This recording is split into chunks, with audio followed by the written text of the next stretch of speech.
The homicide investigation course is going to become more and more important. Unfortunately, since the pandemic, we've seen a rise in violent crime across the country, rise in homicide rates nationally, and it's still going on. Homicide investigations are going to become more a part of every law enforcement agency out there, that you're going to have to at least have a basic knowledge of how to approach these things, how to protect the crime scene, how to do interrogations, how to apply legal decisions and restrictions to these investigations. You have to think about your crime scenes and your investigations at a more advanced level. You have to apply good observation skills, good work ethic, good investigative skills. All these things are absolutely vital to a good homicide investigation. So we will go through in this class everything from the most basic to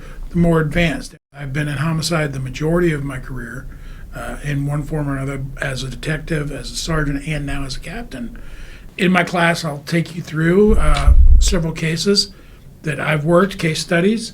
We will talk about how to apply the information that I'm giving you in the class in real time by looking at that case study and talking about what you would do theoretically if the case was yours. More and more often, our profession is being critiqued now. People are looking at what we're doing under much more scrutiny. So what we do has to be right. It has to be on point. And nothing is more important than in a homicide investigation, making sure that you're on point, because these are going to be scrutinized in and out, up and down. They're going to be looked at.